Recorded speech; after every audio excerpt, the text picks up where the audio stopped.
A question I often get is, should I take a job in this school district? How do I know that it's a good place to work? Well, let me give you some tools that I've learned over the years that tend to be pretty accurate, okay? What I recommend you do is go read the board minutes. And board minutes are required by law. And you ask to read the board minutes for the last 6 months. And here's what you look for. Number one, how long are the meetings?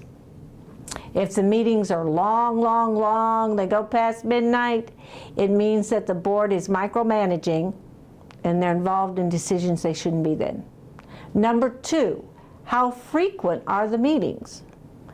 If they're having meetings twice a week, every week, problematic. Number three, you look to see how many split votes there are. Like if a board member is 5, then how many 3-2 votes? If it's 7, how many 3-4 votes? If it's 9, how many 4-5 votes? And the last thing you look at is how much time do they spend in executive session? If they're spending lots of time in executive session, it means 2 or 3 things.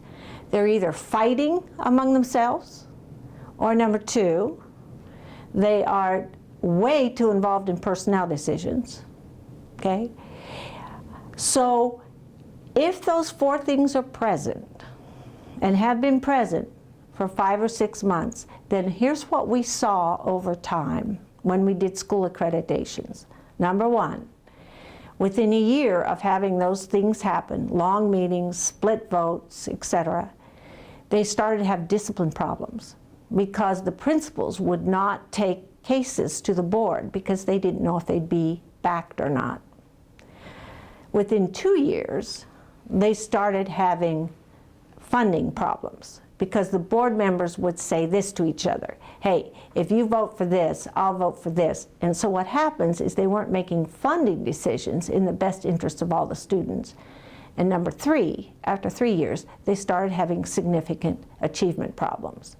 And then, between the 2nd and the 3rd year, they started having huge administrative turnover and turmoil. And the district became very unstable. The other thing I tell people to look at is this: how stable is the leadership? Can they keep administrators and superintendents for 5 years or longer?